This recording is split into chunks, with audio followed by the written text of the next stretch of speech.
మహిమ కలుగును గాక.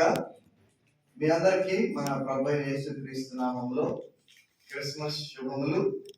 Merry Christmas, happy Christmas, merry Christmas, సంతోష క్రిస్మస్, సంబర క్రిస్మస్ అని, సంతోష క్రిస్మస్, సంబర క్రిస్మస్, సంతోష Christmas. Praise the lord, hallelujah. దేవునికి మహిమ కలుగును గాక. మీరు చాలా సేపటి నుంచి పాటలు పాడుతూ ప్రభువును స్తుతిస్తూ వచ్చారు. మీ ఓర్పును బట్టి మీకు అభినందనలు. నేను రావడం ఆలస్యమైనందుకు చింతిస్తున్నాను. మరి ఏదేమైనప్పటికీ ఈరోజు మీతో కలిసి ఈ క్రిస్మస్ వేడుకలో పాల్గొనడానికి, దేవుని వాక్యాన్ని మీతో పంచుకోవడానికి దేవుని ఇచ్చిన ఈ మంచి అవకాశాన్ని బట్టి దేవునికి స్తుతులు చెల్లిస్తూ ఉన్నాను. మరి నా తరఫున, మా కుటుంబం తరఫున,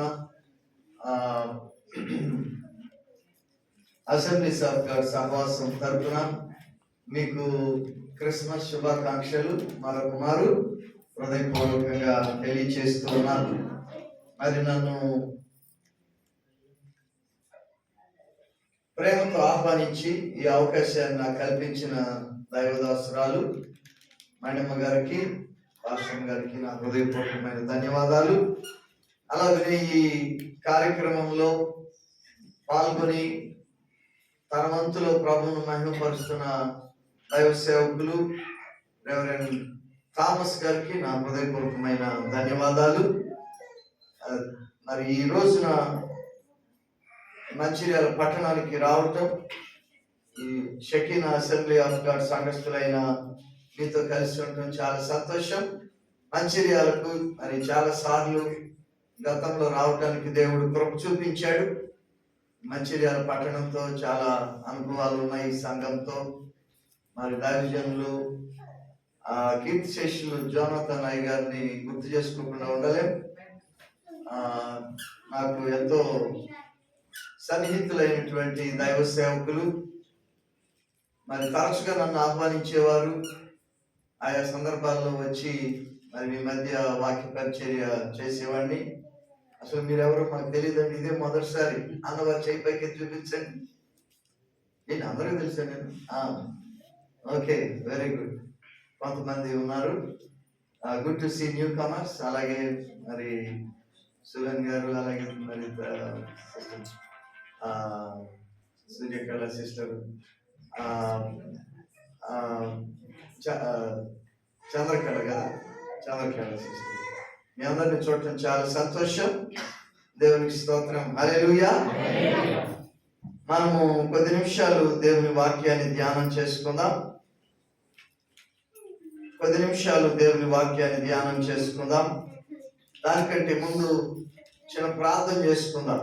దేవుడు తన వాక్యం ద్వారా ఈ రాత్రి మనతో మాట్లాడి మనల్ని బలపరచాలని మనమందరం కూడా ప్రార్థన చేసుకుందాం. హల్లెలూయా, స్తోత్రం, స్తోత్రం, స్తోత్రం, స్తోత్రం, హల్లెలూయా, హల్లెలూయా, హల్లెలూయా.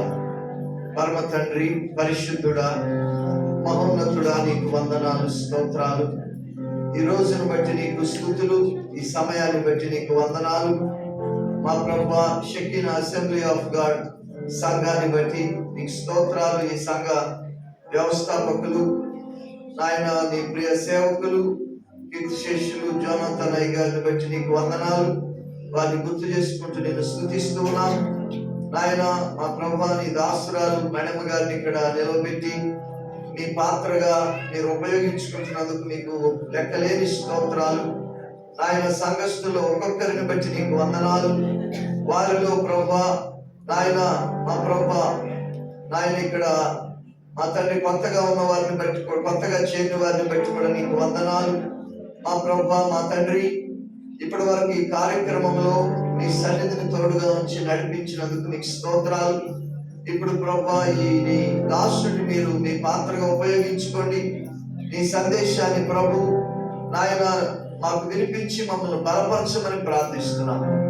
సమస్త మహిమను మీకే చెల్లిస్తూ నీ వైపు చూస్తూ యేసు నామములో ఈ ప్రార్థన అడుగుచున్నాము తండ్రి, amen. Amen. Praise the lord. Hallelujah, హల్లెలూయా.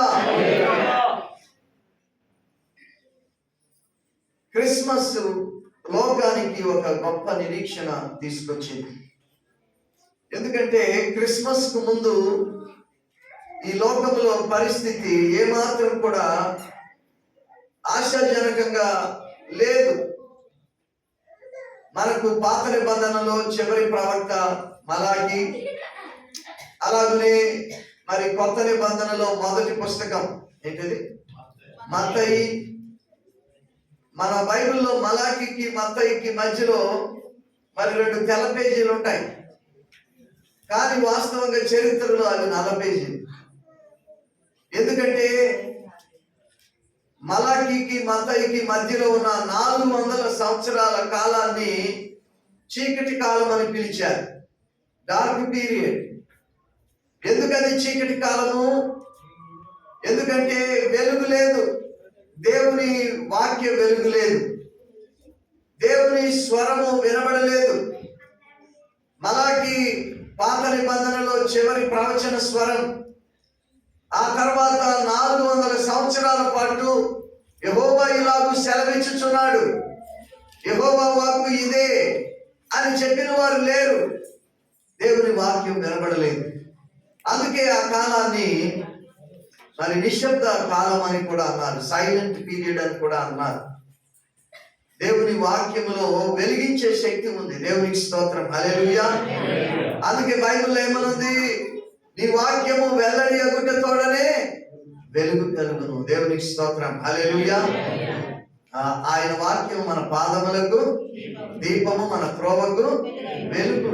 అయితే 400 సంవత్సరాల పాటు ఆ దేవుని వాక్యం అనేది వినబడలేదు, ప్రవచన స్వరం అనేది వినబడలేదు.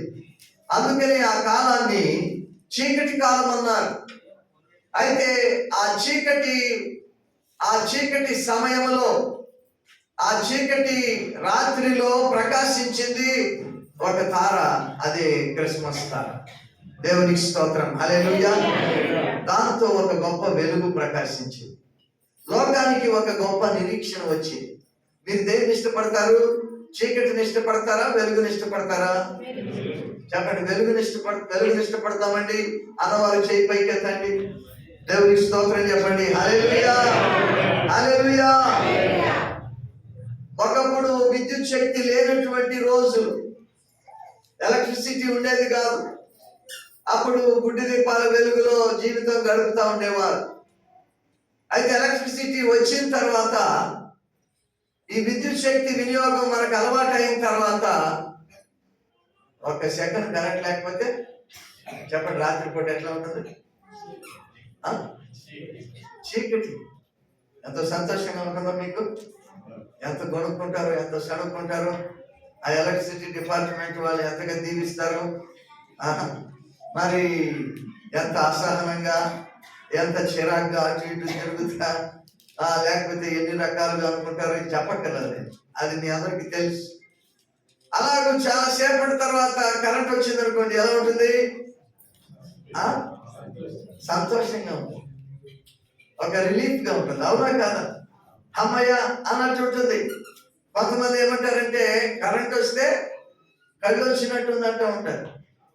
కరెంట్ వచ్చిన తర్వాత ఎట్లా ఉందంట? అంతకుముందు కళ్ళు లేనట్టుగానే ఉంది.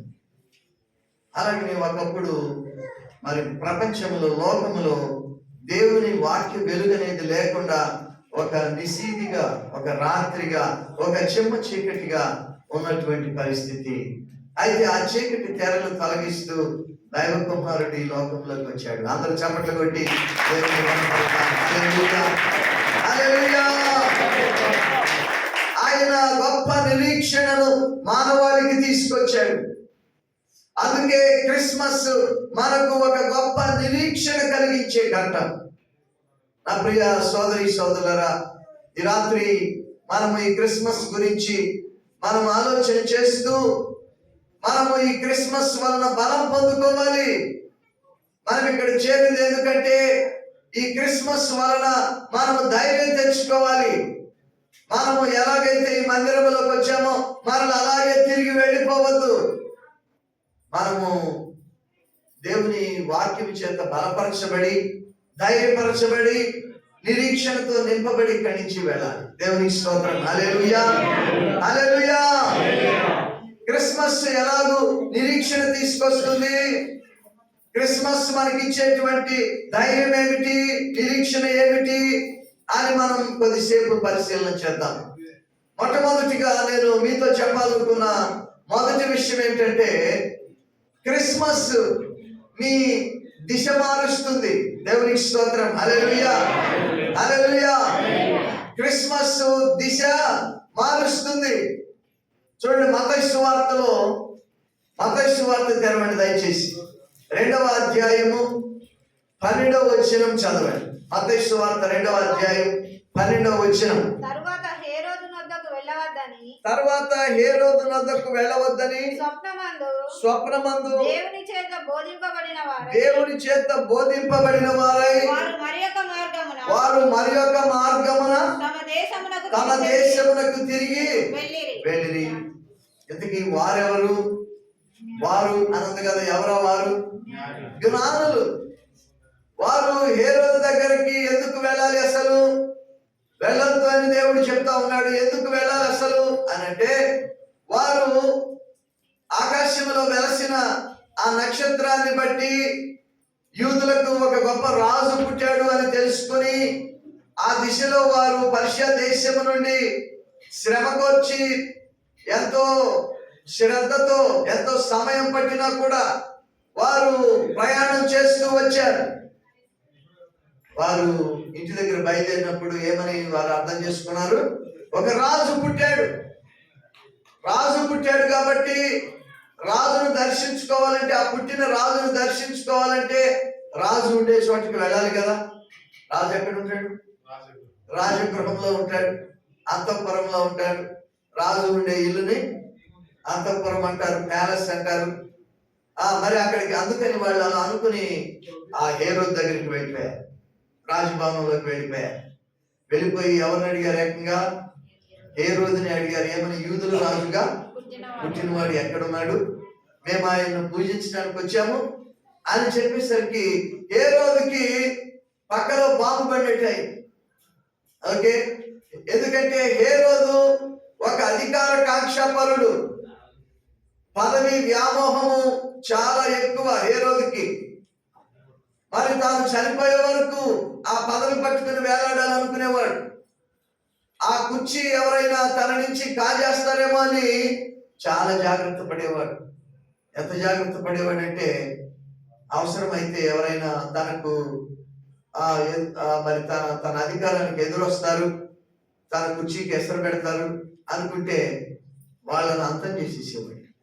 అలాంటి క్రూరుడు, అలాంటి అధికార కాంక్షాపరుడు హేరోదు.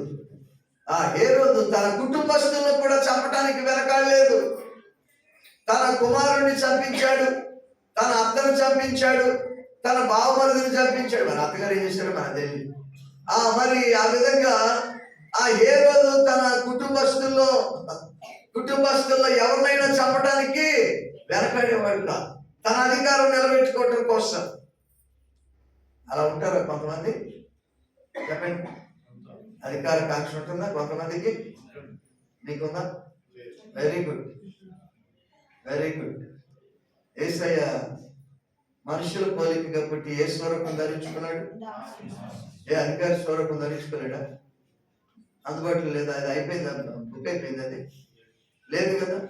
ఆయన ఏ స్వరూపం కావాలంటే ఆ స్వరూపం ధరించుకోగలడు. ఆయన మరి ఒక అధికారి స్వరూపం ధరించుకోగలడు, ఒక ధనికుని స్వరూపం ధరించుకోగలడు, ఒక ప్రముఖుని స్వరూపం ధరించుకోగలడు. ఆయనకు అన్ని ఆప్షన్స్ ఉన్నాయి. అయితే ఆ ఆప్షన్స్ అన్నిటిలో మీరు ఒకటి తీసుకోమంటే మరి మీరేం తీసుకుంటారు? చెప్పండి. ఒక అధికారి స్వరూపం ఉంది, ఒక ధనికుడి స్వరూపం ఉంది, ఒక సెలబ్రిటీ స్వరూపం ఉంది, మరి ఒక ప్రముఖుడి స్వరూపం ఉంది. మీరు ఏది కావాలంటే తీసుకోమంటే ఏం తీసుకుంటారు? అయితే ఒక దాసుడి స్వరూపం ఉంది అంటే అసలు అటువైపు కూడా అటు కాదు ఇటు అని మనము దాని గురించి అసలు ఆలోచించము. కానీ యేసయ్యకు అన్ని ఆప్షన్స్ ఉండి కూడా ఆయన దాసుని స్వరూపము ధరించుకొని వచ్చాడు. అలాంటి హృదయం మనం కలిగి ఉండాలి. అంటే దాని అర్థం ఏంటంటే మనం పాల్గొంచుకునే పట్టాలాగా పడి ఉండమని కాదు. మనము ఎక్కడున్నా సరే, ఏ స్థాయిలో ఉన్నా సరే, మన హృదయము ఎలాంటి హృదయం అయి ఉండాలంటే సేవ చేసే హృదయము, తగ్గింపుతో కూడిన హృదయము. నీవు మరి బెంచ్ కారు ఓనర్ అయి ఉండొచ్చు, ఒక గొప్ప పదవిలో ఉండొచ్చు, గొప్ప ధనవంతుడు అవ్వచ్చు, కానీ దేవుని దృష్టిలో నీవు యోగ్యుడవు, యోగ్యురాలి అవ్వాలంటే నీవు దీన మనస్సు కలిగి ఉండాలి. ఓకే, సేవకుని మనస్సు కలిగి ఉండాలి. దేవునికి స్తోత్రం, హల్లెలూయా. అంతేగాని అధికార మనస్సు మరి లేకపోతే పెత్తందారు మనస్సు కలిగి ఉండకూడదు. వీళ్ళ మరి ఎవరికి అధికార కాంక్ష ఉందంటే ఎవరికి లేదన్నారు. అది వింటానికి నాకు చాలా సంతోషంగా ఉంది. దేవునికి స్తోత్రం, హల్లెలూయా. దేవుడు మనకు అధికారం ఇస్తే దేవునికి స్తోత్రం. ఇవ్వకపోతే ఏం చేయాలా? ఇవ్వకపోయినా కూడా దేవుణ్ణి స్తుతించాలి. మనకు అప్పగించబడిన పనిలో మనం దేవుని మహిమపరచాలి. దేవుడు మనకిస్తే దేవునికి స్తోత్రం. మనం దాని వెనక పరిగెత్తకూడదు, దానికోసం పాకులాడకూడదు. అయితే హేరోదు పాకులాడే వ్యక్తి, అధికారం కోసం ప్రాకులాడేవాడు, అధికారం లేకపోతే జీవితమే లేదన్నట్టుగా ఉండేవాడు. అందుకే ఆ రోజుల్లో ఒక సామెత పుట్టుకొచ్చింది. ఏమిటంటే, హేరోదు ఇంట్లో కుమారుడిగా పుట్టే కంటే పందిగా పుడితే మేలు అనే సామెత పుట్టుకొచ్చింది. ఎందుకంటే గ్రీకులో కుమారుడికి పందికి ఆ పదాలు ఒకే సౌండ్ వస్తూ ఉంటాయి అన్నమాట. అందుకని ఆ రైమింగ్ కోసం అలా సామెత వచ్చింది గ్రీకులో. అంటే తన ఇంటిలో పందినైనా బతకనిస్తాడు, కానీ కుమారుడిని మాత్రము బతకనివ్వడు హేరోదు అనేటువంటి క్రూర స్వభావం గురించి తెలియజేయటం కోసమే ఆ సామెత. హేరోదు ఎంత క్రూరుడు అంటేనండి, మనకు తెలుసు. క్రీస్తు జన్మ వృత్తాంతంలో ఒక విషాద సంఘటన మనకు తెలుసు. ఒక అంగలార్పు, ఒక ఏడ్పు ధ్వని మనకు తెలుసు. తల్లుల ఏడ్పు ఎందుకు వినపడింది? ఎందుకు వినపడిందంటే ఆ ప్రాంతంలో బెత్లెహేము ప్రాంతంలో 2 సంవత్సరాల వయస్సు లోపు ఉన్న పిల్లలందరినీ కూడా సంహరించేసింది ఎవరు? హేరోదు. అలాంటి క్రూరుడు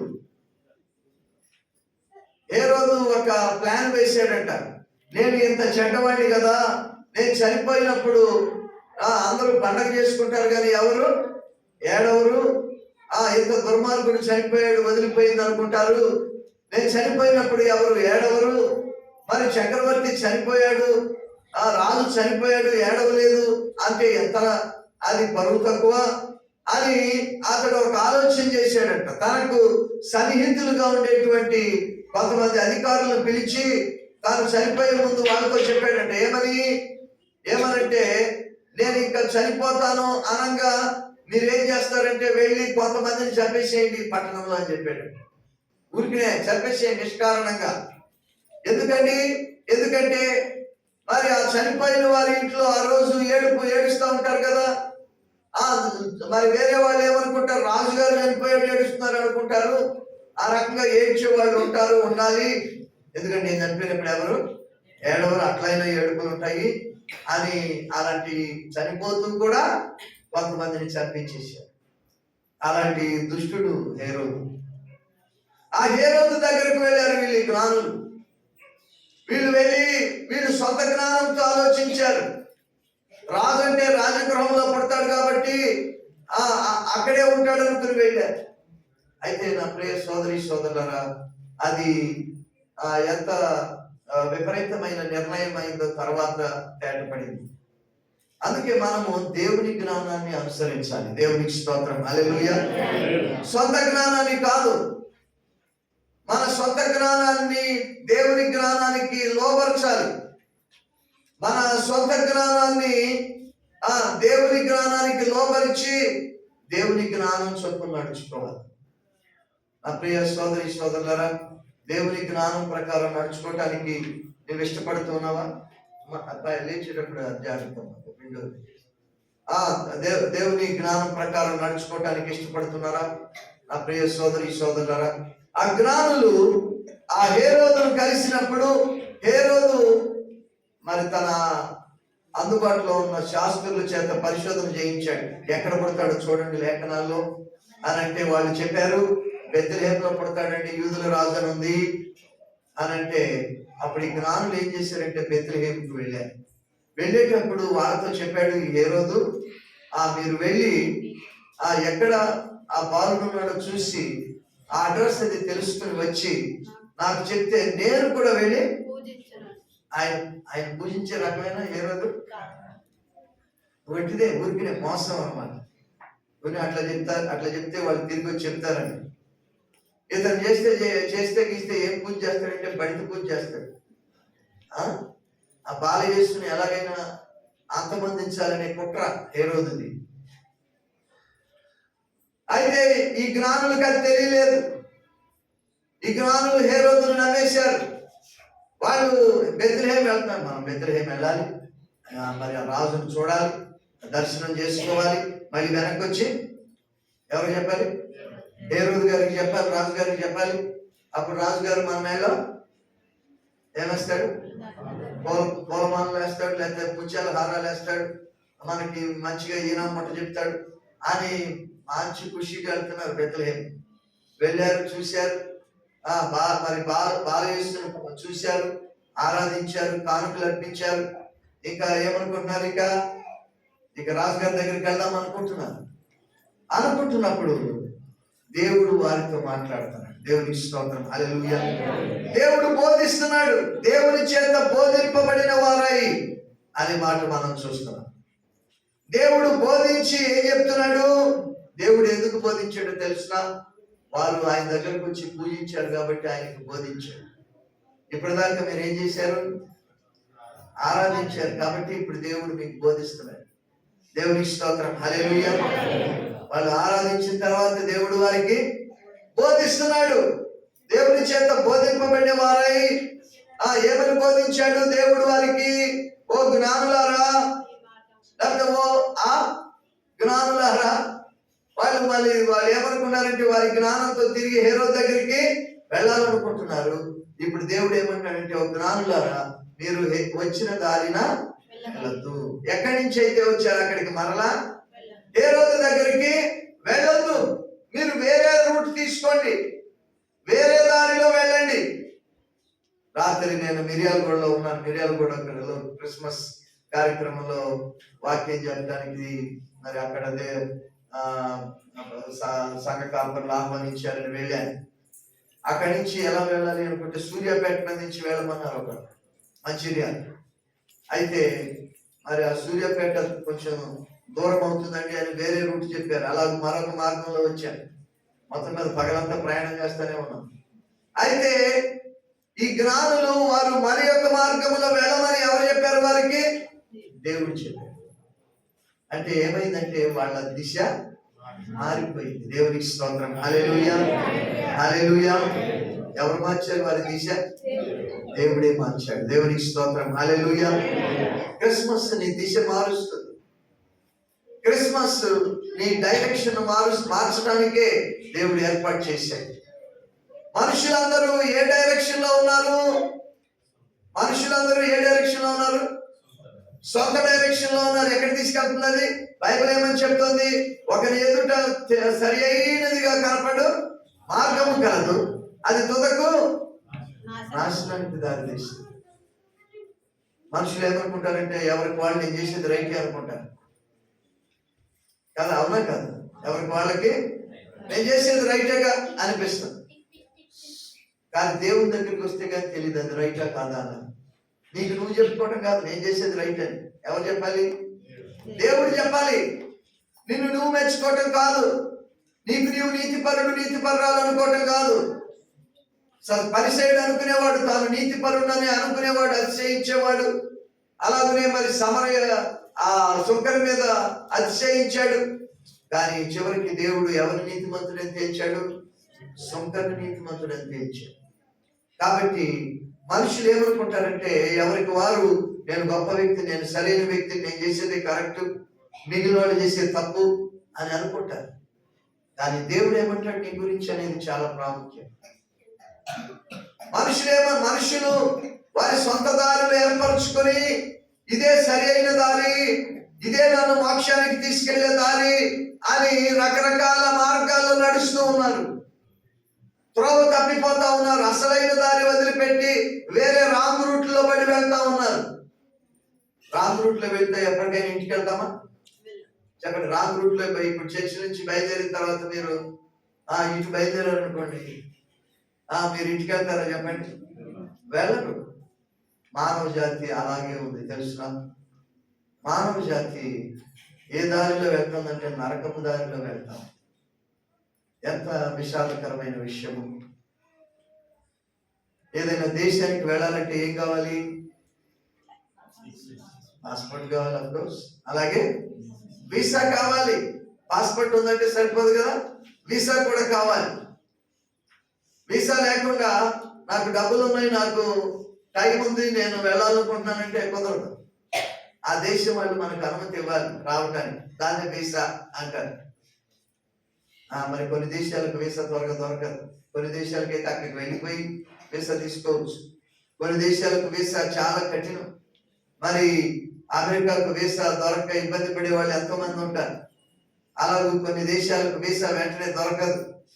కానీ ఒక దేశానికి మాత్రము వీసా దొరకదని చెంతే లేదు. అదే దేశం చెప్పమంటారా? అదే నరక దేశం. నరకానికి వీసా దొరకదని బాధేమీ లేదు. మనుషులకు పుట్టుకతోనే నరకానికి వీసా ఉంది. Every man is born with visa to hell. పుట్టటమే నరకానికి వీసాతో పుట్టాడు మానవుడు. మనుష్యుడు జన్మతో కర్మతో పాపి కాబట్టి ఆ పాపానికి జీతము మరణం అంటే నరకం కాబట్టి మనిషి పుట్టినప్పటి నుంచి తన ప్రయాణం ఎటువైపు అంటే నరకం వైపే. నరకం వైపు వెళ్తా ఉంటాడు, నాశనం వైపు వెళ్తా ఉంటాడు. అయితే మనం నరకానికి వెళ్ళటం ఒకరికి బాగా ఇష్టం, కానీ ఎవరికి బాగా ఇష్టం? సాతానుకి. ఎందుకంటే వాడు శత్రువు, వాడు దుష్టుడు, వాడు దొంగ, వాడు దోచుకునేవాడు, వాడు హంతకుడు, వాడు నాశనం చేసేవాడు. అందుకే వాడికి ఇష్టం మన నరకంలో పడటం, మన నాశనానికి గురవటం. కానీ దేవునికి ఎంత మాత్రం ఇష్టం లేదు. హల్లెలూయా, హల్లెలూయా. ఎవరు కూడా నశించిపోవటం ఆయనకు ఇష్టం లేదు. అందరూ అంతగా మారు మనసు పొందాలి. అందరూ సత్యమును గుర్చిన అనుభవ జ్ఞానం పొందాలి. అందరూ రక్షణ పొందాలి. అందరూ నిత్య జీవం పొందాలి. అందరూ ఆయనతో పాటు సదాకాలము ఆ శాశ్వత దేశంలో ఆ ఆనందపురములో నివసించాలి అనేది ఆయన యొక్క హృదయాభిలాష. దేవునికి స్తోత్రం. హల్లెలూయా. మనం అనుకుంటాం, ఎవరైనా ఒక దుర్మార్గుడు ఉన్నాడు అనుకోండి, ఒక దుష్టుడు, ఒక రౌడీ, ఒక పెద్ద కూలీకోరు, ఒక గూండా లాంటి వ్యక్తి, కసబ్ లాంటి వ్యక్తి, కసబ్ లాంటి వ్యక్తి ఉన్నాడు అనుకోండి, అతను మరి 10 కాలాల పాటు చల్లగా బతకాలని కోరుకుంటాం. మనము కోరుకోం, సరిగదా? అతను చనిపోతే టపాసులు కాల్చి పండగ చేసుకున్న ఆశ్చర్యం లేదు. అది మనం. కానీ దేవుడు ఏమన్నాడో తెలుసిన? ఒక దుష్టుడు తన దుష్టత్వంలో మరణించడం నాకు సంతోషమా అంటున్నాడు. ఒక దుష్టుడు మారు మనసు పొంది జీవించడం నాకు సంతోషం అంటున్నాడు. అది దేవుని హృదయం. దేవునికి మనకు అంత తేడా ఉంటుంది. మనము దుర్మార్గుడు చనిపోతే పండుగ చేసుకుంటాం, మనం ఏదో సుఖమోసమైనట్టు. ఒక దుర్మార్గుడు, ఒక రౌడీ, ఒక పెద్ద పాపిగా, ఒక కూలికోరుగా ఉన్న వ్యక్తి చనిపోతే మనము పీడ విరగడైపోయింది అనుకుంటాం. మన మీద అక్కడ గొప్పవాళ్ళం, మనం అసలు పాపమే తెలియదు అన్నట్టు. మనం కనుక అవకాశం వస్తే వాడికంటే ఎక్కువ చేస్తాం. అవునా కదా? మనం కనుక వదిలేస్తే పర్లేదు వెళ్ళిపో అని వదిలేస్తే కనుక వాడికంటే ఎక్కువ నేరాలు చేస్తాం. అంత కెపాసిటీ ఉంది మనకి. మనం పైకి బాగా నీట్ గా నైస్ గా కనపడతాం, కానీ మన లోపల ఎంత భయంకరమైన వ్యక్తిత్వం అండి. కానీ మనం ఏం చేస్తామంటే తోటి వారిని వారి లోపాలను బట్టి ఎత్తి చూపిస్తూ వారిని తక్కువ చేస్తూ వారికి భవిష్యత్తు ఉండకూడదు అనుకుంటారు. కానీ దేవుడు అలాంటి వాడు కాదు. దేవునికి స్తోత్రం. హల్లెలూయా. ఎవరు నశించిపోవటం ఆయనకి ఇష్టం లేక ఆయన తన కుమారుని లోకానికి పంపించాడు. ఆయన వచ్చింది ఎందుకంటే ఆయన వచ్చింది ఉపమానాలు చెప్పి వెళ్ళిపోవటానికి కాదు. ఆయన వచ్చింది అద్భుతాలు చేసి వెళ్ళిపోవటానికి కాదు. ఆయన వచ్చిన అసలైన పని నరకానికి పరుగులెడుతున్న మానవ జాతిని రక్షించి పరలోకానికి చేర్చటం, నాశనానికి లోనవుతున్న మానవ జాతిని నిత్య జీవానికి పాత్రులుగా చేయటం. అది ప్రభు వచ్చిన ఉద్దేశం. దేవునికి స్తోత్రం, హల్లెలూయా. అలా చేయాలంటే తన ప్రాణం పెట్టాలని తెలుసు ఆయనకి. తెలవకుండా ఇక్కడికి వచ్చిన తర్వాత తండ్రి నువ్వు వెళ్ళు అని పంపించి ఇక్కడికి వచ్చిన తర్వాత నువ్వు శిలువ మీద చనిపోవాలి అని అప్పటికప్పుడు చెప్పలేదు. ముందే తెలుసు. ఆయన సాక్షాత్తు దేవుడు కాబట్టి ఆయనకు ముందే తెలుసు.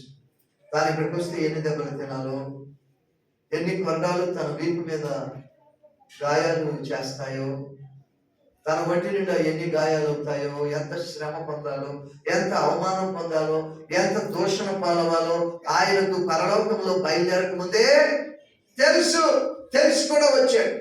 ఎందుకంటే నీ కోసం. మీ పక్కన వాళ్ళతో చెప్పండి, యేసయ్య నీ కోసం వచ్చాడని చెప్పండి.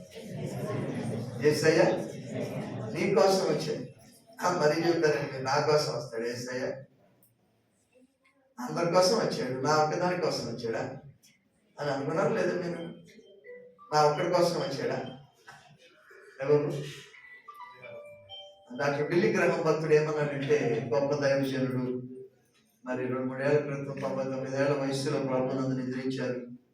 లక్షలాది మందిని ప్రభు దగ్గరకు నడిపించిన ప్రపంచ ప్రఖ్యాత సువార్థికుడు. ఆయన ఏమన్నాడంటే, ఈ భూమండలం మీద అసలు ఎవరు లేరు. ఈ భూమండలం మీద ఎవరు లేరు. మంచిర్యాల రోడ్లన్నీ ఖాళీ, ట్రాఫిక్ ఉండదు. ఎవరు లేరు అనుకోండి కాసేపు. ఈ భూమండలం మీద ఎవరు లేరు, మనుషులు ఎవరు లేరు. ఒక్క మంచిర్యాలలో నువ్వు ఒక్క వ్యక్తివే ఉన్నావు భూమి అంతటి మీద. ఎక్కడ ఉన్నావు?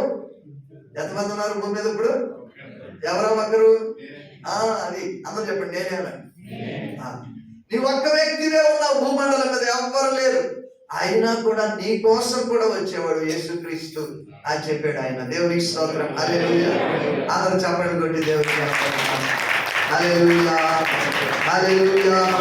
దేవుడు నిన్ను ప్రేమిస్తూ ఉన్నాడు. దేవుని ప్రేమిట, దేవుడు నిన్ను ప్రేమిస్తూ ఉన్నాడు సహోదరా. నిన్ను ఎవరు ప్రేమించినా ప్రేమించకపోయినా, నీ గురించి ఎవరు ఆలోచించకపోయినా, దేవుడు నీ గురించి ఆలోచిస్తూ ఉన్నాడు. దేవుడు నిన్ను హృదయపూర్తిగా ప్రేమిస్తూ ఉన్నాడు. ఈ లోకంలో మనుషులనే వాళ్ళు ఎవరు లేకపోయినా, ఉన్న వ్యక్తివి ఒక్క వ్యక్తివి నీవే అయినా, నీ ఒక్క వ్యక్తి కోసం కూడా ఆయన వచ్చి ఆయన తన ప్రాణం అర్పించి ఉండేవాడు. హల్లెలూయా. అంతగా నేను ప్రేమిస్తున్నాను. నీవు అంతగా దేవునికి విలువైన వ్యక్తి. ఎందుకు నీ గురించి నీవు తక్కువగా ఆలోచిస్తున్నావు? ఆయన ఈ లోకానికి వచ్చింది ఎందుకంటే తన ప్రాణం అర్పించి నాశనానికి పరుగులెడుతున్న ప్రజలను రక్షించాలని, వారి డైరెక్షన్ మార్చాలని, వారి దిశను మార్చాలని. దేవునికి స్తోత్రం, హల్లెలూయా, హల్లెలూయా. యేసయ్య నమ్మిన వారి దిశ మారిపోతుంది. దేవునికి స్తోత్రం. యేసయ్యను ఆరాధించే వారి దిశ మారిపోతుంది.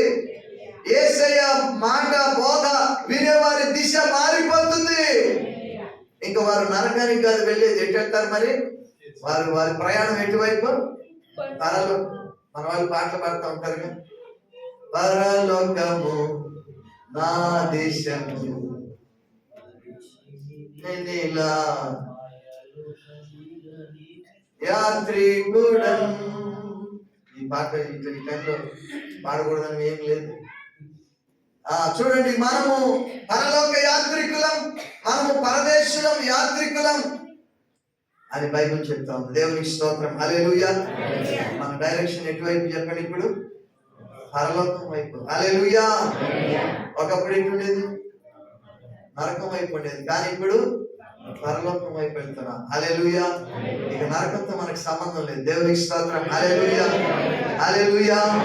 మీ పక్కన వాళ్ళతో ఒక హై ఫై కొట్టండి, ఇట్లా సంతోషంగా కొట్టండి. నరకంతో మనకి ఇక సంబంధం లేదు.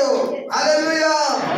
కాబట్టి క్రీస్తు యేసునందున్న వారికి ఇప్పుడు ఏ నరక శిక్ష విధి లేదు. దేవునికి స్తోత్రం, హల్లెలూయా, హల్లెలూయా. మన డైరెక్షన్ మారిపోయింది. ఎవరు మార్చారంటే క్రిస్మస్ మార్చింది, యేసై మార్చాడు. ఆ జ్ఞానుల డైరెక్షన్ మారిపోయింది. బయలుదే వారు ఏమయ్యేవారు తెలిసిన? హేరోదు దగ్గరికి వెళ్తే ఏమయ్యేవారు? వారు వచ్చిన దారిని వెళ్తే ఏమయ్యేవారు? హేరోదు వెళ్ళగానే రెండు కూర్చోండి, కాఫీ తాగుతారా, టీ తాగుతారా, లేదా బూస్ట్ తీసుకుంటారా అని అడిగి మరి వాళ్ళు అవి తీసుకున్న తర్వాత వెళ్ళారా? ప్రయాణం బాగా జరిగిందా? ఎక్కడ అడ్రస్ దొరికిందా? కొంచెం లొకేషన్ నాకు షేర్ చేయండి అని చెప్పి వాళ్ళు కనుక ఆ లొకేషన్ పంపేసి సెండ్ కొట్టిన తర్వాత తనకు వచ్చిన తర్వాత ట్రింగ్ అని మోగిన తర్వాత చూసుకుని అప్పుడు ఏమనేవాడు అంటే ఎవరక్కడ అనేవాడు. ఎందుకు? వాళ్ళు మెడకాయల మీద నుంచి తలకాయలు వేరు చేయండి అనేవాడు. వాళ్ళు ఎక్కడికి బయలుదేరారు? ఇప్పుడు ఎక్కడికి వెళ్ళాలి వాళ్ళు? యాక్చువల్గా మీరు కార్యక్రమం ఎక్కడికి వెళ్తారు? అలాగే వాళ్ళు ఇంటికి వెళ్ళాలి. నేను కూడా ఇంటికి వెళ్ళాలి. ఇంటికి వెళ్ళాలి వాళ్ళు. ఇంటి దగ్గర బయలుదేరి చాలా కాలం అయింది. చాలా ప్రయాణం చేసుకుంటూ వచ్చారు. వాళ్ళ కుటుంబ సభ్యుల గురించి వాళ్ళకి తెలియదు. ఎందుకంటే అప్పట్లో ఇప్పట్లోలాగా మొబైల్స్ గట్రా లేవు. ఏం జరుగుతుందో తెలియదు. వీళ్ళకి వెళ్ళే వరకు తెలియదు. ఎప్పుడెప్పుడు వెళ్దామా అనుకుంటున్నారు ఇంటికి. సరే, దారిలో రాజుగారికి చెప్పేసి దండలు ఎంచుకుని వెళ్దాం అనుకుంటున్నారు. కానీ వాళ్ళకి తెలియదు ఏంటంటే దండలు వాళ్ళ మేలో కాదు గోడ మీద పడతాయని తెలియదు వాళ్ళకి. వాళ్ళకి తెలియదు. కానీ దేవుడు దారి మార్చాడు. దేవుని స్తోత్రం. దేవుడు వారి దిశ మార్చాడు. వారు చనిపోవాల్సిన అవసరం లేకుండా చేశాడు. వారి జీవితం అర్ధాంతరంగా ముగియాల్సిన అవసరం లేకుండా చేశాడు. వారిని క్షేమంగా ఇంటికి చేర్చాడు. వారి కుటుంబస్తులతో చేర్చాడు. వారిని సంతోషింపజేశాడు. దేవునికి స్తోత్రం. హల్లెలూయా, హల్లెలూయా. అలాగే యేసయ్య నీ దిశ కూడా మారుస్తాడు. హల్లెలూయా. నీవు నాశనం వైపు వెళ్ళాల్సిన అవసరం లేకుండా, నష్టం వైపు వెళ్ళాల్సిన అవసరం లేకుండా, నీవు మరి కృంగుబాటు వైపు వెళ్ళాల్సిన అవసరం లేకుండా దేవుడు నీ దిశను కూడా మారుస్తాడని నమ్ము. దేవునికి స్తోత్రం. హల్లెలూయా. క్రిస్మస్ అదే నీకు ఇచ్చే నిరీక్షణ. ఆయన ఈ లోకానికి వచ్చింది ఎందుకంటే నీ దిశ మార్చడానికి వచ్చాడు. దేవునికి స్తోత్రం. హల్లెలూయా. అంతేకాదు, రెండవదిగా ఒకటి క్రిస్మస్ దిశ మార్చింది, రెండు దశ మార్చింది. ఏం మార్చింది? దశ కూడా మార్చింది. క్రిస్మస్ మనకిచ్చే నిరీక్షణలో రెండో విషయం ఏంటంటే మన దశ మారిపోతుంది. దేవునికి స్తోత్రం. హల్లెలూయా, హల్లెలూయా. మీ పక్కన వాళ్ళతో చెప్పండి, ఈ దశ మారిపోబోతుందని చెప్పండి. ఈ దశ మారిపోబోతుంది. ఎందుకు? మీరు ఈరోజు క్రిస్మస్కి వచ్చారు కదా షెకినా ఏజీలో. ఈ సందేశం మిమ్మల్ని బలపరచాలి. దేవునికి స్తోత్రం. హల్లెలూయా. ఈ దశ మార్చడానికి యేసుక్రీస్తు లోకానికి వచ్చాడు. మన దశ మార్చడానికి యేసుక్రీస్తు లోకానికి వచ్చాడు. యేసుక్రీస్తు ఏ ఇంట జన్మించాడు? చెప్పండి, ఏ ఇంట జన్మించాడు? పశువులపాకలో జన్మించాడు. ఏ కుటుంబంలో? ఎవరు? మరి ఆయన తల్లి ఎవరు? మరియా. మరియా భర్త ఎవరు? వారు ఎవరు? ధనికులా, ప్రముఖులా, మరి సెలబ్రిటీలా? వాళ్ళ పేర్లు పేపర్లు వస్తాయా? రావు. అసలు వాళ్ళ గురించి పక్క వీధిలో వాళ్ళకి కూడా తెలియదు. పట్టుమని పక్క వీధిలో వాళ్ళకు కూడా వాళ్ళ గురించి తెలియదు. They were simple people, common people. చాలా బీదవారు. ఎలా తెలుసండి వాళ్ళు బీదవాళ్ళని మీకు? లూకాసు వార్త తెరవండి ఒకసారి. లూకాసు వార్త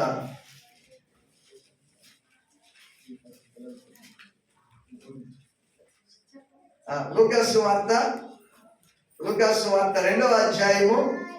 లూకాసు వార్త రెండవ అధ్యాయము 22 నుంచి 24 వరకు కలిసిపోయి ఉన్నాయి. చదవండి. మోషే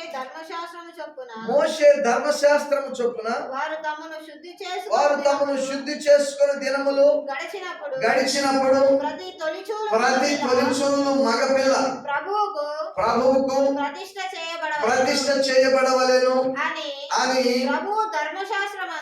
ప్రభు ధర్మశాస్త్రమందు రాయబడినట్టు ఆయనను, అంటే యేసయ్యను, ప్రభు కంటే దేవునికి ప్రతిష్ఠించుట, తండ్రి అయిన దేవునికి ప్రతిష్ఠించుటకు ప్రభు ధర్మశాస్త్రం అంటే దేవుని ధర్మశాస్త్రమందు ఆ పాత నిబంధన యందు చెప్పబడినట్టు గువ్వల జతనైనను 2 పావురపు పిల్లలనైనను బలిగా సమర్పించుటకు వారు ఆయనను యెరూషలేమునకు తీసుకొని పోయిరి. యేసయ్యను యెరూషలేము తీసుకెళ్ళినప్పుడు ఒట్టి చేతితో తీసుకెళ్ళకూడదు. శిశువుని తీసుకెళ్ళినప్పుడు ఏం చేయాలి? మరి ఏం చేయాలి? బలి అర్పించాలి. ఆ బలి అర్పించడానికి 3 కేటగిరీలు ఉండేవి. ఏంటంటే ఎద్దులు, కోడిదూడలు అర్పించవచ్చు. ఏమర్పించవచ్చు? ఎద్దులు, కోడిదూడలు అర్పించవచ్చు. ఎద్దు ఎంత ఖరీదు ఉంటుంది? చాలా ఎక్కువ. ఎవరికైనా తెలుసా ఎద్దు ఎంత ఉంటుంది? ఎంతమ్మా? 50,000. మంచిర్యాల 50,000 వచ్చేస్తుంది ఎద్దు. కనీసం 1,50,000 ఉంటుంది నాకు తెలిసినంత వరకు. మరి మీరు బేరం చేసి ఎంతకాలం ఉందో వచ్చారు? 50 నుంచి ఎగ్జాక్ట్లీ. అవును, కనీసం 1,00,000 ఉంటుంది. 1,00,000 ఖరీదైన ఆఫరింగ్ ఎవరు ఇస్తారు? ఎవరు ఇవ్వగలరు? ఎవరు? అంబానీ లాంటి వాళ్ళు ఇవ్వగలరేమో. ధనికులే ఇవ్వగలరు, మిలియనీర్స్ ఇవ్వగలరు, బాగా మరి ఆస్తి పరులే ఆఫరింగ్ ఇవ్వగలరు. 1,00,000 రూపాయలు పెట్టి ఎద్దుకొని కోడి తోడుకొని అర్పించేవారు ఎవరు? ధనికులు. ఇక 2వ కేటగిరీ గొర్రెలు కానీ మేకలు కానీ. గొర్రె ఎంత ఖరీదు ఉంటుంది?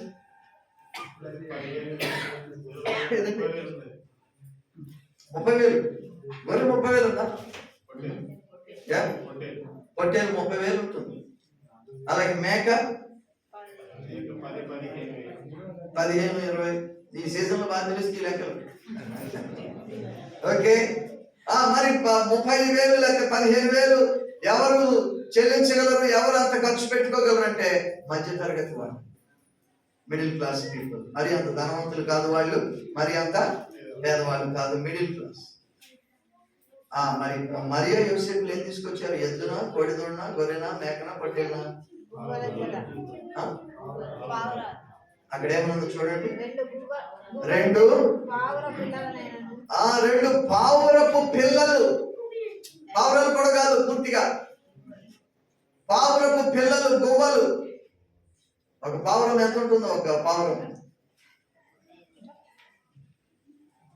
ఎవరు రాత్రి మిరియాలు కూడా చెప్తున్నారు 200 ఉంటుందని చెప్తున్నారు. మరి వాళ్ళు కొన్నారేమో నాకు తెలియదు. దాన్ని కూడా వదిలిపెట్టలేదు అన్నది. సో కనుక మరి ఒక 200 పర్వాలేదా? ఆ ఖరీదు అది ఎవరు పెట్టుకోగలరు? ఆ స్తోమతు పేదవారు. మరియు యోసేపులు ఎద్దులు తేలేదు, గొర్రెలు మేకలు తేలేదు, పావురపు పిల్లలు. అంటే వాళ్ళు అంత నిరుపేదలు. మరియు యోసేపులు నిరుపేదలు, కానీ వారి దశ మారిపోయింది. దేవునికి స్తోత్రం, హల్లెలూయా. ఎప్పుడైతే యేసయ్య పుట్టాడో వారి ఇంట వారి దశ మారిపోయింది.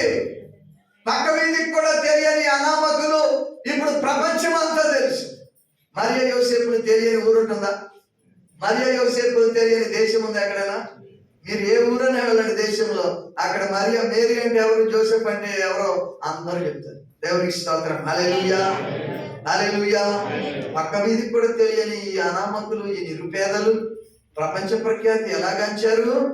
ఎలాగో వారి దశ మారిపోయింది. లాటరీ తగ్గిందేమన్నా? ఎలా దశ మారిపోయింది? యేసయ్య పుట్టాడు. క్రిస్మస్ వారి దశ మార్చేసింది. దేవునికి స్తోత్రం. అంతకుముందు పావురపు పిల్లలు, గువ్వ పిల్లల్లో ఏది తీసుకెళ్దామని వాళ్ళు డిస్కషన్ చేసుకునేవారు. కానీ కొద్ది రోజులకి జ్ఞానులు వచ్చి ఏం సమర్పించారు? బంగారం సమర్పించారు. ఓకే, వాళ్ళ దశ మారిపోయింది. దేవునికి స్తోత్రం, హల్లెలూయా, హల్లెలూయా. బెత్లెహేము ఒక స్వల్ప గ్రామము. బెత్లెహేము ఒక స్వల్ప గ్రామం. అయితే అక్కడ ఎవరు పుట్టారు? యేసయ్య పుట్టాడు. చూడండి, మత్తయి సువార్త తెరవండి. మత్తయి సువార్త 2వ అధ్యాయంలో, నేను ముగిస్తాను ఇక. మత్తయి సువార్త 2వ అధ్యాయంలో 5వ వచనం. అందుకు వారు యూదయ బెత్లెహేములోనే, ఎలయనగా యూదయ దేశపు బెత్లెహేమా, నీవు యూదా ప్రధానుల్లో ఎంత మాత్రమును అల్పమైన ఇక దానము ఎంత మాత్రము నీవు అల్పమైన దానము కావు. ఎందుకు? ఇశ్రాయేలు ఇశ్రాయేలు నా ప్రజలను పరిపాలించు అధిపతి నీలో నుండి వచ్చును. దేవునికి స్తోత్రం. హల్లెలూయా. అల్పస్థితి పోయింది. ఇక అల్పస్థితి, అల్పమైన దానము కావు. మరేంటి? నీవు ఆధిపత్యం చేసే వ్యక్తి, ఆధిపత్యం చేసే స్థితి వచ్చింది. ఎందుకంటే అధిపతి నీలో పుట్టాడు. దేవునికి స్తోత్రం. హల్లెలూయా. ఇప్పుడు బెత్లెహేము ప్రపంచ పర్యాటక స్థలం, ప్రపంచానికే పుణ్య స్థలం. ఎంతో మంది యాత్రికులు ప్రపంచానికి వెళ్తారు. యెరూషలేము కనీసం మరి 3 మతాల వారికి ఇశ్రాయేలు కనీసం 3 మతాల వారికి పుణ్యస్థలం. ఎందుకంటే యూదులు చరిత్ర అంతా అక్కడే జరిగింది కాబట్టి అది వారికి చాలా పవిత్రమైన స్థలం. ప్రపంచంలో యూదులు ఎక్కడున్నా వాళ్ళు ఇశ్రాయేలు వెళ్ళి దర్శించుకుంటా ఉంటారు. ప్రభు అక్కడే పుట్టాడు కాబట్టి అది మనకు ఎంతో మరి ప్రముఖమైన స్థలం. క్రైస్తవులు చాలా మంది ఇశ్రాయేలు వెళ్తా ఉంటారు. అలాగనే మరి ముస్లింలు నమ్మేది ఏంటంటే మరి ఇబ్రహీం, దావూద్ వాళ్ళు కూడా నమ్ముతారు కనుక అది వాళ్ళు తిరిగిన స్థలం కాబట్టి వాళ్ళకు కూడా ఇశ్రాయేలు వాళ్ళకు కూడా ప్రముఖమైన స్థలం, పుణ్యమైన స్థలం. కనుక ఎంతమంది ప్రపంచవ్యాప్తంగా యూదులు ఎంతమంది ఉంటారు, క్రైస్తవులు ఎంతమంది ఉంటారు, ముస్లింలు ఎంతమంది ఉంటారో చూడండి. కొన్ని 100 కోట్ల మంది వెళ్తా ఉంటారు ఇశ్రాయేల్కి. బెత్లెహేములో యేసయ్య పుట్టిన చోట ఒక చర్చ్ కట్టారు. ఆ చర్చ్ని ఏమన్నారంటే చర్చ్ ఆఫ్ నేటివిటీ అన్నారు. ఏమన్నారు? Church of nativity. మరి ఆ చర్చ్ ఆఫ్ నేటివిటీలోకి వెళ్ళటానికి ఆ డోర్లో సగం వరకే ఉంటుంది అన్నమాట. అది ఆ గుమ్మము మీరు ఒకసారి చర్చి ఈ గుమ్మం చూశారు కదా, అందులో సగం వరకే ఉంటుంది. అక్కడ వరకు అంత గడ ఉంది కదా, గడ వరకే ఉంటుంది. అందులోంచి వెళ్ళాలి. ఎట్లా వెళ్తారు? అప్పుడు మీరు తల వంచి పోవాల్సిందే. ఎంత పెద్ద వ్యక్తి వచ్చినా, ఎంత ధనికుడు వచ్చినా మరి యేసయ్య పుట్టిన చోటును దర్శించుకోవాలంటే ఎట్లా వెళ్ళాలి? అందరూ ఆయన ముందు తల వంచాల్సింది. దేవునికి స్తోత్రం. హల్లెలూయా. బెత్లెహేముకు ఎంత గొప్ప ధన్యత వచ్చింది. బెత్లెహేము దశ మారిపోయింది. దేవునికి స్తోత్రం. హల్లెలూయా. హల్లెలూయా. అలాగే నా ప్రియ సోదరి సోదరులారా, గొర్రెల కాపరుల దశ మారిపోయింది. గొర్రెల కాపరులు వారు అనామకులు. ఆ రోజుల్లో గొర్రెల కాపరులని చాలా తక్కువగా చూసేవారు. వారి మాట వినేవారు, వారి మాట లెక్క చేసేవారు కాదు, వారి సాక్ష్యానికి విలువ ఇచ్చేవారు కాదు. ఎందుకంటే వారు గొర్రెలు మేపుకుంటూ ఒక చోట నుంచి ఇంకో చోటకి వెళ్తారు, వాళ్ళకి స్థిరత్వం ఉండదు అని వాళ్ళ మాటను పట్టించుకునేవాళ్ళు కాదు. కోర్టుల్లో వాళ్ళు సాక్ష్యం చెప్పిన చెల్లేది కాదంట. అలాంటి గొర్రెల కాపరుల దగ్గరికి యేసుక్రీస్తు పుట్టిన శుభవార్త మొట్టమొదటిసారిగా దూత తీసుకువెళ్ళి ప్రకటించి, మీ ఇంట్లో ఏదైనా ఒక శుభకార్యం జరగబోతా ఉంటే, ఉదాహరణకు ఒక పెళ్లి ఫిక్స్ అయింది అనుకున్నాం. ఆ పెళ్లి మీ ఇంట్లో ఒక పెళ్లి ఫిక్స్ అయింది. దాని గురించి ముందు ఎవరికి చెప్తారు ఆ శుభవార్త? లేకపోతే మొదటి పెళ్లి కార్డు ఎవరికి ఇస్తారు? ఎవరికండి? చర్చిలో పాస్టర్ గారికి లేకపోతే పాస్టమ్మ గారికి ఇస్తారా? లేకపోతే ఒక ప్రముఖునికి, పెద్ద ఆయనకి ఇస్తారా? అంతేగాని ఎక్కడో మరి మనకి తెలియని రాష్ట్రం నుంచి వచ్చి దగ్గరలో పొలాలు పనిచేసుకుంటున్న వాళ్ళ దగ్గరికి వెళ్ళి మనం ఇస్తామా? పెళ్లి అంటే పొలాల్లో పని చేసుకోవడం తప్పని కదా నేను అనేది. వాళ్ళు మనకి తెలియని వాళ్ళ దగ్గరికి వెళ్ళి ఇస్తామా? ఇవ్వం. కానీ ఈ బ్రేకింగ్ న్యూస్ ముందు ఎవరికి చెప్పబడింది? రక్షకుడు జన్మించాడనే వార్త ఎవరికి చెప్పబడింది? గొర్రెల కాపరులకు చెప్పబడింది. లోకం ఎవరినైతే తక్కువ చూపు చూసేదో, ఎవరినైతే వీళ్ళు పట్టించుకోకర్లేదు అనుకునేదో, అలాంటి గొర్రెల కాపరులకు మొట్టమొదటిగా ఈ శుభవార్త ప్రకటించబడింది. అంటే దేవుడు వారికి ఎంత ఆధిక్యత ఇచ్చాడో చూడండి. దేవునికి స్తోత్రం. హల్లెలూయా. హల్లెలూయా. అందుకే ఈ రోజు కూడా క్రిస్మస్ వస్తే గొర్రెల కాపరులు లేని క్రిస్మస్ కార్యక్రమం ఉండదు, స్కిట్ ఉండదు. పిల్లల ప్రోగ్రామ్ లో కూడా ఉంటారు వాళ్ళు. కనుక నా ప్రియ సోదరి సోదరులారా, వాళ్ళ దశ మారిపోయి వాళ్ళకి ఎంత మాత్రం కూడా అల్పస్థితి కాదు. ఇక వారికి ఆధిక్యత దేవుడు ఇచ్చాడు. అలాగనే నీ దశ కూడా మారుస్తాడు. నమ్ము దేవుని ప్రియబిడ్డ. ఒకవేళ 2025లో నీకు మరి ఒకవేళ కఠినమైన అనుభవాలు ఎదురైనాయేమో నాకు తెలియదు. ఒకవేళ 2025లో నీ ప్రయత్నాలు విఫలమైనాయేమో.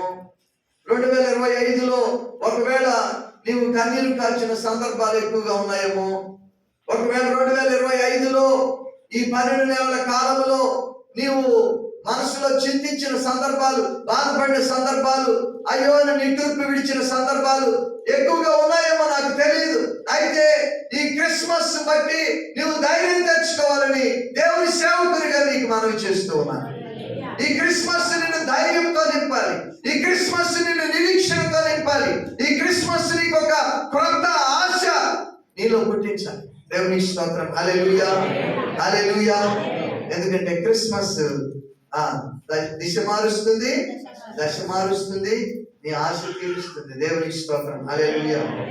సిమియోను ఆశ తీరింది. సిమియోను ఆశ ఏంటంటే రక్షకుడిని చూడాలి అని ఎప్పటి నుంచో ఆశ తీరిందా లేదా? సిమియోను తన కన్నులారా చూచాడు. అలాగే దేవుడిని ఆశ కూడా తీరుస్తాడు. ప్రార్థన చేసుకుందాం. తలలు వంచండి, ప్రార్థన చేసుకుందాం. ప్రభు వైపు చూద్దాం. హల్లెలూయా, హల్లెలూయా. ఎవరు అటు ఇటు చూడొద్దు, ఎవరు అటు ఇటు చూడొద్దు. అందరూ కూడా ప్రభు వైపు చూడండి. అందరూ కూడా ప్రభు వైపు.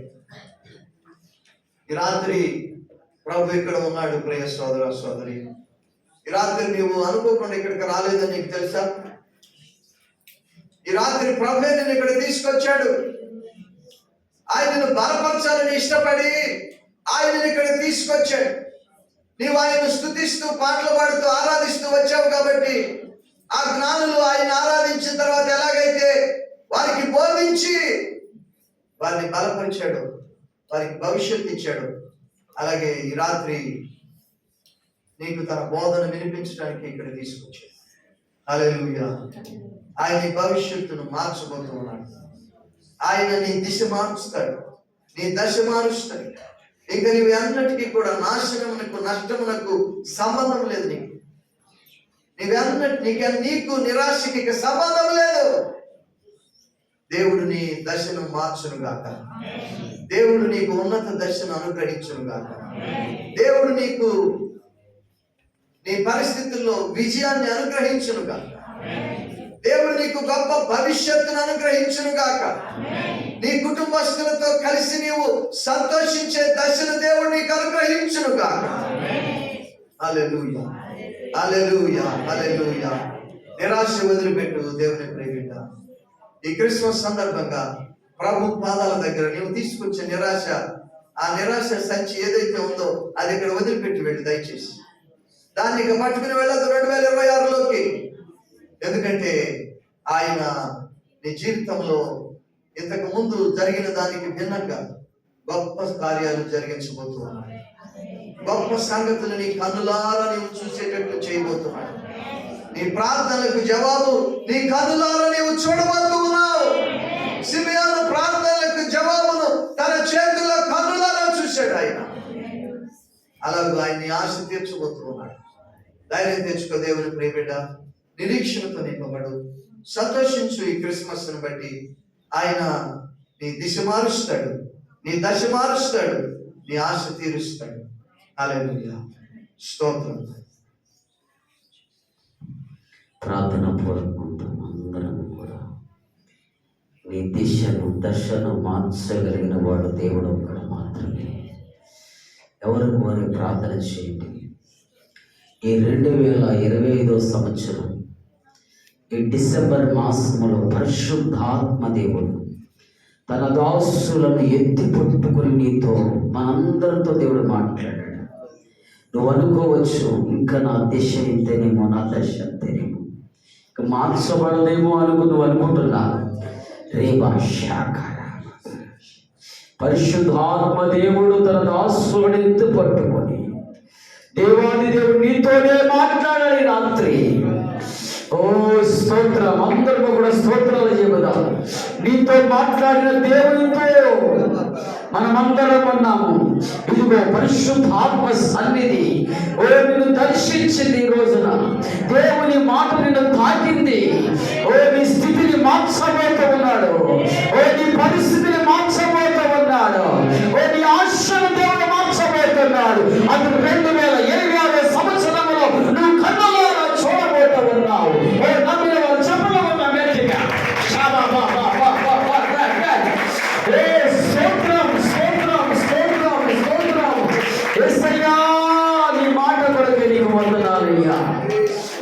స్తోత్రములైన పరిశుద్ధాత్మ స్తోత్రం.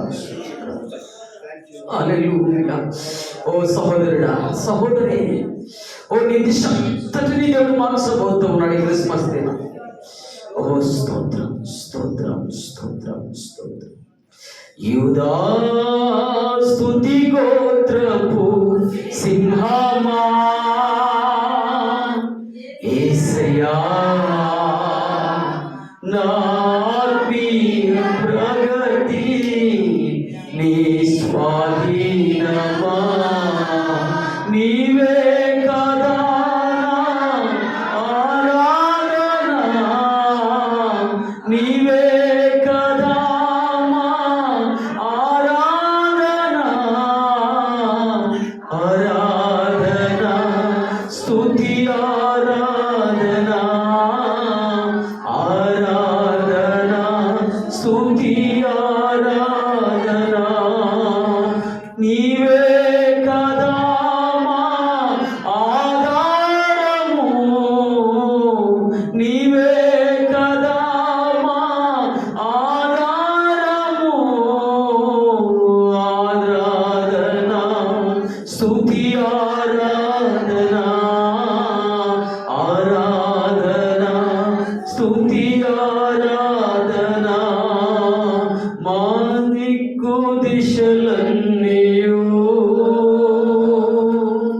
Thank you Lord. Hallelujah hallelujah. Thank you Lord. పరిశుద్ధాత్మ, ఓ స్తోత్రం స్తోత్రం స్తోత్రం స్తోత్రం. నీ కన్నీటిని దేవుడు నాట్యంగా మార్చాడు. నిజముగా దేవుడు నేను తాకాడని నేను నమ్ముతున్నాను. ఓ నీ హృదయంలో గొప్ప నెమ్మదిని నువ్వు కలిగి ఉన్నావని పరిశుద్ధాత్మ దేవుడు నీకు సెలవిస్తూ ఉన్నాడు. ఓ దేని గురించి చింతించవద్దు, అన్నిటిని విడిచిపెట్టు, ప్రార్థన చేసుకుందాం. పరిశుద్ధుడు అయిన తండ్రి, ఇది ఆస్తులను ఎత్తు పట్టుకొని మాతో మా అందరితో మాట్లాడి మమ్మల్ని బలపరచు.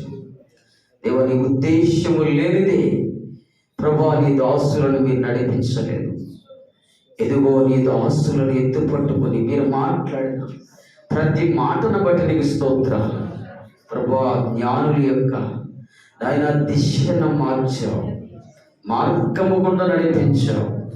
యేసు క్రీస్తు నామములో ఇక్కడ ఉన్న వారందరూ కూడా, ఓ నీ సన్మార్గములు నడుస్తున్న వారందరూ కూడా యేసు నామములో దీవించబడదురు గాక, ఆశీర్వాదముతో నింపబడదురు గాక. ఏ మార్గాలైతే మూయబడినవో ఓ నజరేయుడైన యేసు నామములో మూయబడిన మార్గములు యేసు నామములో తెరవబడును గాక, తెరవబడును గాక, తెరవబడును గాక. పరిశుద్ధాత్ముడా, ఆశగల ప్రాణములను తృప్తిపరచండి అయ్యా. ఈ దాసులు రాబో దినములలో బలమైన సాధనాలుగా మీరు వాడుకోమని అడుగుతున్నా. గనులుగా ఎత్తైన వారుగా మీరు హెచ్చింపచేయండి, మీరు బలపరచు. యేసయ్య నామములో అడుగుతున్నాము తండ్రి, ఆమేన్. దేవునికి మహిమ కలుగునుగాక. చక్కని వాక్య సందేశం అందించి మనందరినీ బలపరిచిన సేవకులను బట్టి ఒకసారి చప్పట్లు కొడదాం.